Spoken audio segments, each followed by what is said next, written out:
Welcome to the 2025 Refresh Renew Summit from Soul Heart Collaboration. I'm your hostess, Jamie Allen Bishop, and I'm here to introduce our next speaker.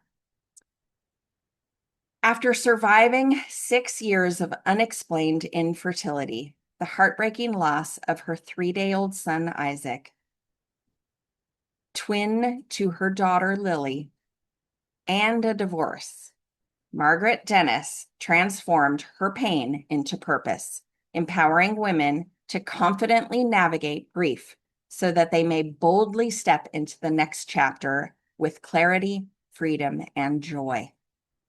As a women's life empowerment and holistic grief coach, TEDx speaker, best-selling author, and co-founder of Unshakable Me, camps and programs for teenage girls, Margaret passionately guides women toward healing, alignment, and rediscovering their inner strength and joy through her signature one-to-one coaching program, online courses, retreats, as well as motivational speaking.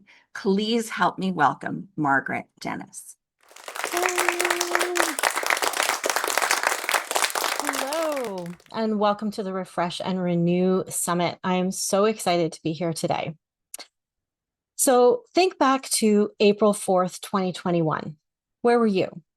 I know where I was. I was working at home in my 2-bedroom apartment with my daughter and just carrying on my day, thinking that my bucket list moment had passed me by. Lo and behold, that day, I get a call. Margaret, did you get the email? And I was like, no, what email? And she's like, you got in. I got in? Got into what? You made the cut for your TED Talk. Couldn't believe it. Bucket list moment. I'd applied. I was so excited, but the day had gone past. They said they'd let us know by April 1st, and it was April 4th, and I hadn't heard anything. What happened? My email had gone to spam. Has that ever happened to you? Oh my goodness. I was so glad Maria called. It was amazing. It's hard to put it into words, but have you ever had a bucket list moment happen for you and know that something you've been wanting to do for decades was about to happen? Well, that was me. So of course I called everyone, had to tell them.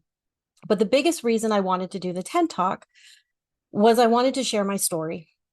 I had lost my son back in 2008, and I'm going to tell you a little bit more about that later, but I always wanted to share that story. I wanted to share with people that there is always hope after losing a child. And that's what my big goal and the big reason why I wanted to do a TED Talk. And I just thought that if it could help one other person, one other mom out there know that there is hope after losing a child, that was the purpose for the TED Talk. So I was elated. I was totally elated. So then what happened next hit me off guard completely. I sat down to write my talk. I've been planning this talk for 12 years, so it's been 12 years since my son had passed, and I was ready to do this. And I sat down and I started writing. And all of a sudden there were tears. And I'm not just talking like trickles. We're talking a tsunami of tears, floods and floods of tears. I would end up, honestly, for the next 3 months, writing and crying, writing and crying, writing and crying. My paper was covered in tears. I had no idea why, because I was like, well, it was just, why am I crying so much? It's been 12 years. I thought I'd done everything. I thought I'd moved through all those textbook things. I'd read the books. I'd done the journaling. I thought I'd cried enough. Thought I'd moved on, which if you're ever experienced grief, realize you don't ever move on. But it was like I was right back in that moment, right back at that day where I lost Isaac. In the hospital room on November 4th, 2008. He was 3 days old and he was a twin to my daughter. So she's in the NICU, stable, and we're in the family room, as quiet as anything. Wind was howling outside, the rain was coming down, but you couldn't hear anything in that room. And we got to hold our son while the nurse pumped manually oxygen so he could breathe. And we got to hold him. And when she stopped giving him air, he survived for 30 minutes and we got to hold him. But you could have heard a pin drop in that room.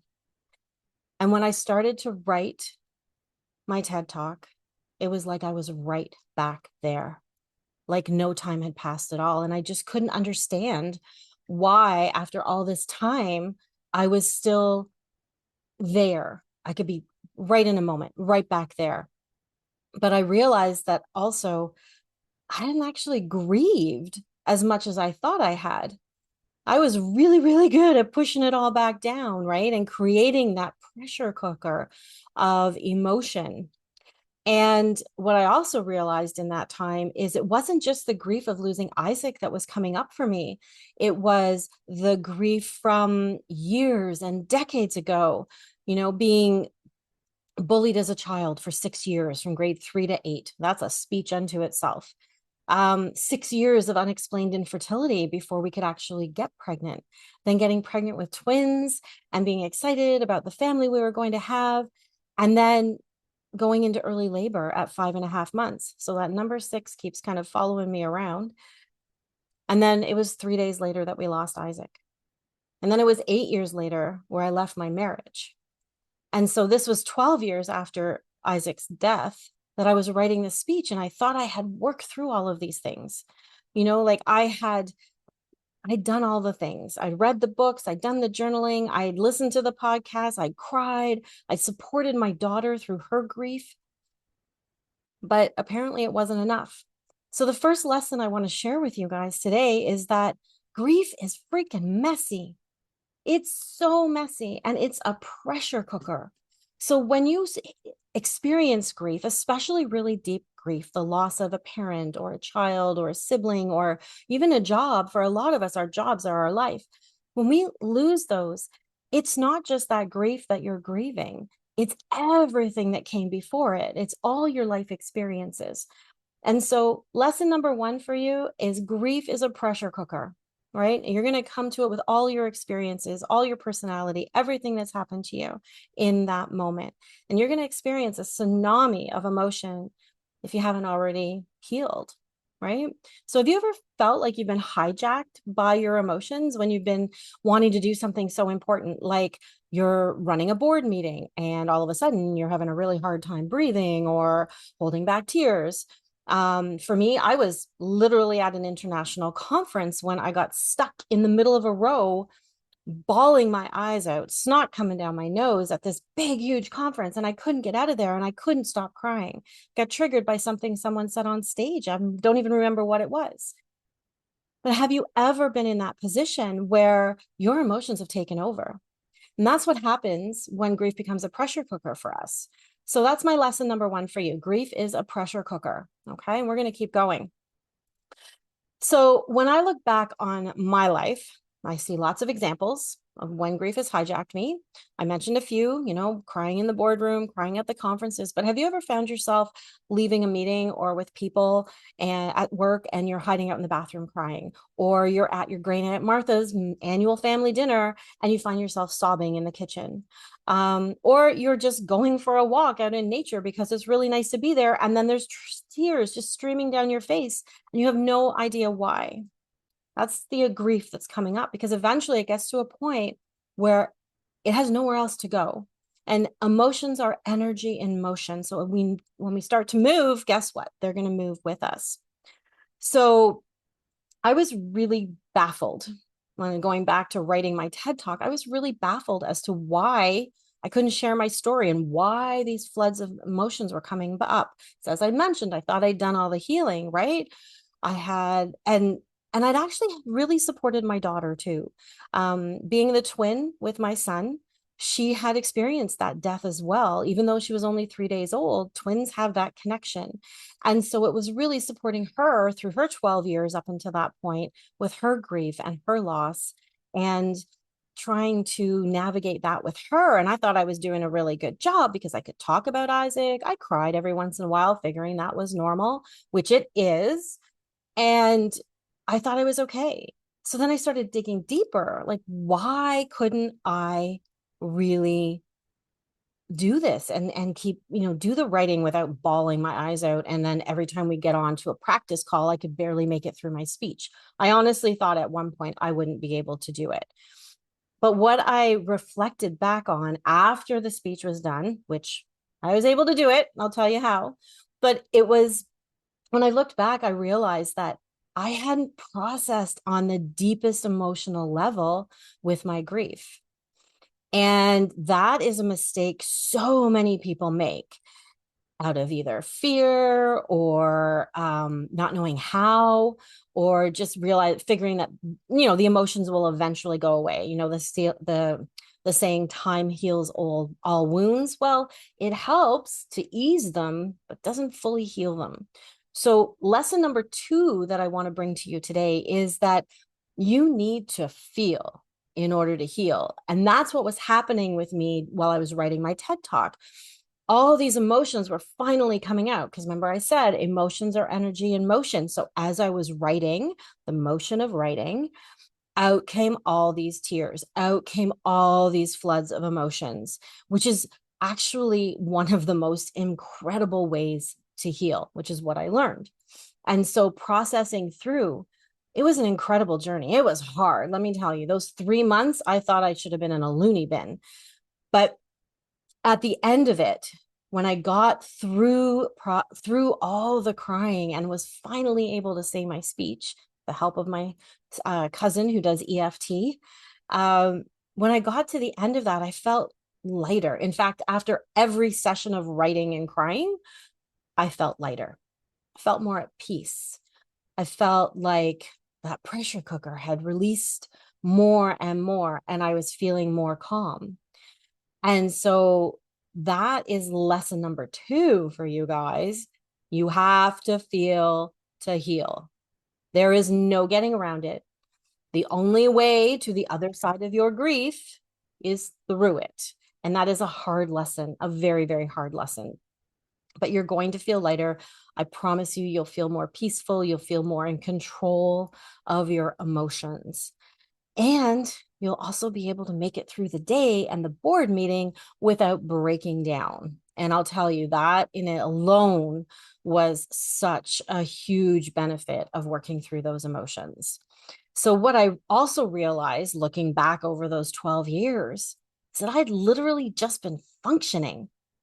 I hadn't really been feeling because once you've experienced grief, I'll tell you, you're afraid to feel.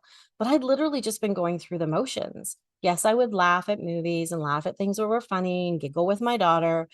But those deep belly laughs and those deep feelings of joy and love and all those beautiful emotions, I realized I wasn't really feeling those as much as I used to. And getting through the day, it was literally rote. Get up, do the stuff, get going. I was functioning. I was highly functioning, but I wasn't really living. I was just making it through the day. And so, again, I'll take you back to lesson number 2. You have to feel to heal. So, when I did the TED Talk, it was a huge wake up call for me.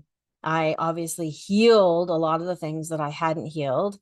And I also decided at the end of that if I was wanting to be doing more than functioning, I needed to reach out for support.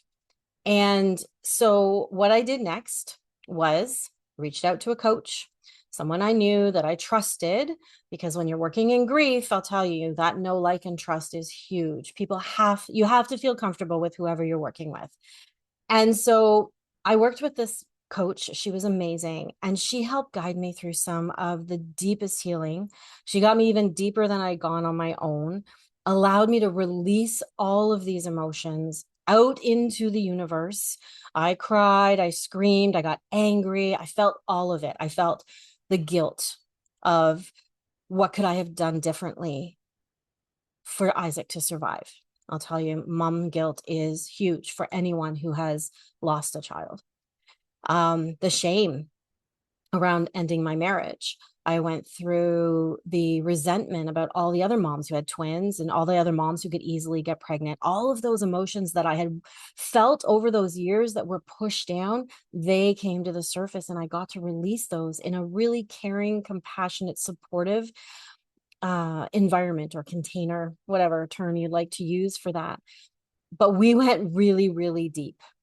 And it took about 6 months for us to go through this process. And I'll be honest, to this day, there's still things that come up, but I'll tell you, not even close to what I experienced when I was writing my talk. We peeled back the layers. And not only that, we went back as far down as we possibly could to when I was a kid. And we addressed the bullying. We addressed the rejection and those feelings of being unworthy and not feeling enough. Because when we go through grief, depending on the type of grief that we're experiencing, if it is rejection, if it's loss of a job, if it's our friends moving away, our friends no longer talking to us, that's all grief, right? It's a loss of something we had that we no longer have. That really does impact your feelings of self-worth and self-esteem and self-confidence and enoughness. And so going deep into those places and healing those things that have happened, addressing those emotions, addressing those feelings, and facing them head on. Oh man, it's scary. It's scary. And there are days I was a puddle on the floor. But moving through that process, allowing yourself to open up that Pandora's box and heal. Oh my goodness, it is so rewarding. It is hard, yes. Are days you're going to want to quit? Absolutely. You want to run away? Absolutely. But I beg you, stick with it. You will not be disappointed with the outcome. So one of the things I also want to say is that even though I did all this deep work and it was freeing, it was empowering, there are still days that things still get triggered, because once you've experienced grief, it becomes part of your body, part of your DNA. If you've heard of epigenetics, that's another whole talk. It becomes part of you. So yes, you can heal it, but your body still remembers. So there will be times where you will be triggered. There's a smell or a song, or for me, I see moms with boy-girl twins, and that it always kind of tweaks me. And when my daughter's birthday rolls around and she's going to be 17 in a couple of months, which is freaking me out, um, those things will still trigger a little bit. But I tell you, I'm in a much better place now to work through those and to feel the emotions, let them come, and then continue to live. Because what I discovered is through the work with my coach, I discovered that I had really lost myself in this entire journey of losing Isaac. I lost who I was through losing him, through losing the marriage. A lot of my definition of who I was got lost in the mix, but I focused on my daughter all the time, 100%. I needed to focus on her. I needed to make sure she was safe, that she was surviving, that she was looked after. And I'll be honest, she was a good distraction for my grief. I could focus her on love. I could give my emotion to her that way. And in the process, I lost who I was. So a lot of the deep work that I did with the coach was getting back to who I was. We started looking at my values, reconnecting to those, looking at all the different areas of my life and how happy or satisfied was I? And let me tell you, not really. I let so much go. And, on the surface, I looked like I was doing great, but inside, I had been struggling, and working with my coach was the most incredible thing. And being able to rediscover who I was and to finally feel free, finally feel like I was me again, but not the same me, because after grief, you're never the same person. And so being able to put those pieces back together like a mosaic, I like to think that I'm this beautiful mosaic now of someone who has been through life, has been, chipped and worn, and things have happened, but has come back together stronger and different, but the same. And for anyone out there who is listening, who's been through grief, I think you get what I mean, is grief changes you, changes who you are. And so this brings me to lesson number 3. So the first lesson is grief is a pressure cooker. Everything behind you is going to come to unless you heal it. Second lesson, you need to feel to heal. And the third lesson is that living does not mean forgetting, because that was probably one of the biggest things for me. Is I was afraid that if I started laughing again and really truly feeling joy and being happy, I would forget how sad I was about losing my son. I might even forget about him. But let me tell you, you don't. You don't ever forget about someone that you loved. You don't ever forget about someone who's hurt you. You might be able to forgive them if it's a hurt thing, but you don't ever forget. And so that's something I want to share with you, is just because you choose to live doesn't mean you're going to forget. So, which leads me now to this whole experience showed me that we really, really suck at healing. We really suck at grief. We have never been taught how to do grief. We've never been shown the right or the wrong way. And FYI, there is no right or wrong way on how to do grief. Everyone comes at it with their own experiences, their own personality, their own wounds that may or may not have been healed. And even though we may, in some instances, share a shared grief like COVID or 9/11 or something that's happened universally, we will all experience it differently. And if my best friend moves away somewhere and I can't see her anymore, and your best friend moves away and you can't see them anymore, we both may come to that differently. And so we need to give ourselves space to feel. We need to allow ourselves to have the journey that we need to take to heal. Every single thing that comes up for you that you feel when you're grieving is valid. It's another thing I really want people to know. It's what I share with my clients all the time, is everything you feel is valid, whether you are angry, resentful, relieved, exhausted, fearful, shame, guilt, sadness, all of that rolls into it. And you have this big mixed bag of emotions, but all of them are valid. All of them are yours. And just because someone else may be feeling something different doesn't mean that what you're experiencing is wrong. So please take that as a bonus lesson to go away with you today. And so through this entire experience of getting my bucket list moment, having a complete breakdown trying to write it, learning that I needed to feel to heal, and getting back to who I was and really, truly enjoying life again, I realized I need to help people do that too. So I became a holistic grief coach, and I now help women who are going through their own grief journeys to go through the messy bits and into the functional bit, because they usually come to me when they're just functioning, and get them into feeling more empowered with who they are now, stepping confidently into this new person, this new version of themselves. And it is truly one of the most rewarding things I have ever done in my life.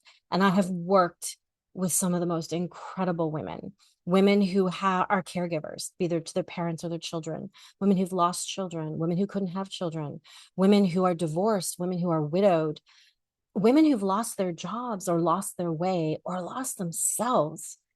And to be able to hold space for women as they move forward, honestly, best feeling in the world. And I think being able to find someone that you can talk to, someone that you can work with, is so important when you're moving through your grief. Someone who will hold space for you to feel the things that you want to heal, will validate what you're feeling. And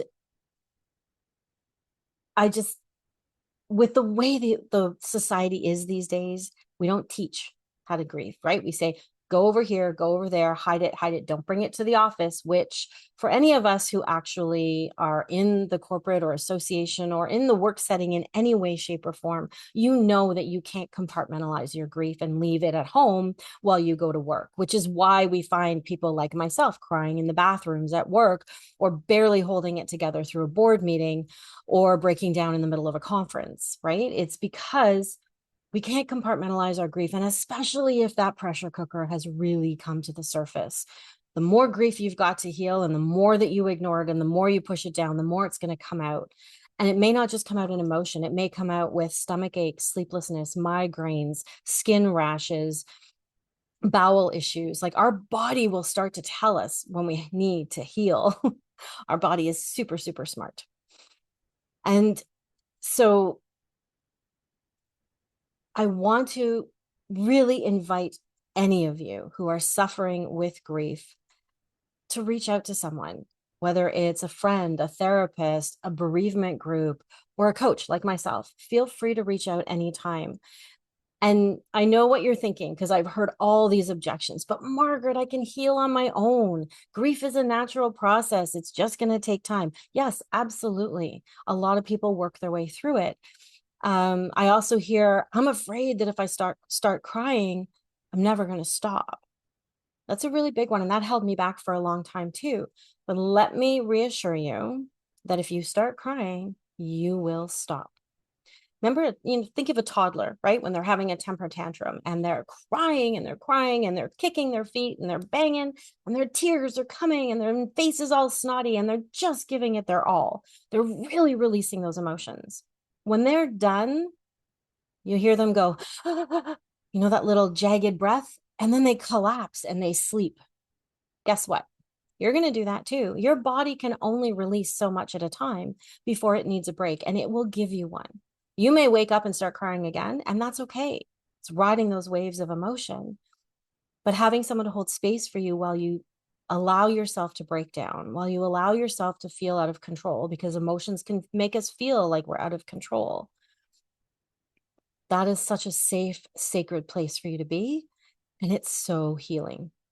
The other objection I get from people is that getting help for grief is a weakness. No, no, no, no, no. Getting help for your grief is smart and courageous and recognizes that you can't do it alone. Because one of the things that I have learned through my own personal experience and through coaching is that people heal through connection.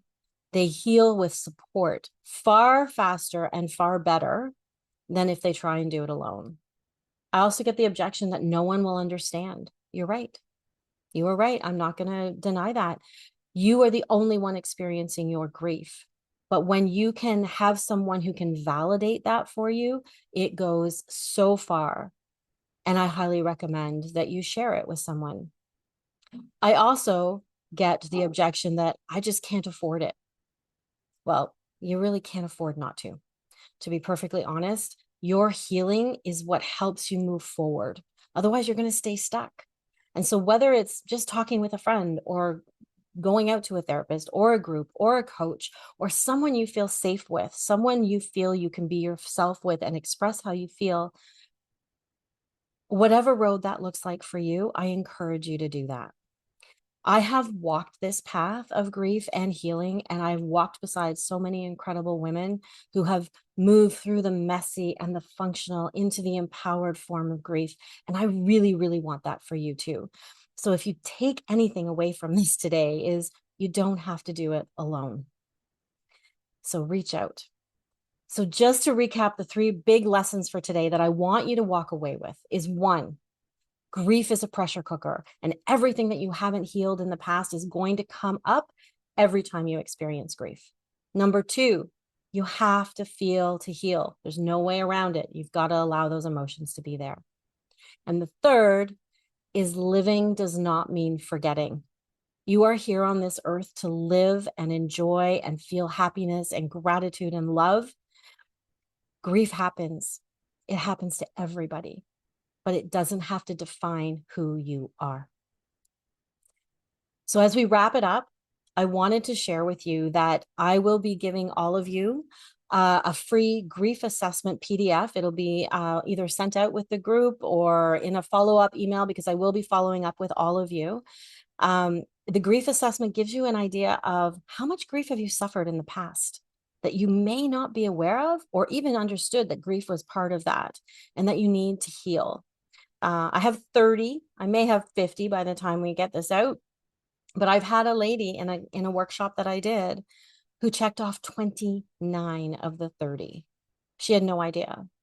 So yes, I coached with her, but I think the assessment has been designed, or not, I know, because I created it. The assessment has been designed to give you awareness of what you may still need to heal and just how much grief you're carrying, because you can't heal what you aren't aware of. And anyone who does the grief assessment, or anyone who just in general, you're more than welcome to reach out. I'm happy to give you a free call and just work through whatever it is that you're working through. So I wanted to thank you all for joining us today and being part of this summit. And thank you to Jamie for creating this and putting it together. I wish all of you much love and healing on your grief journeys, and know that you are worth it. And so is your healing.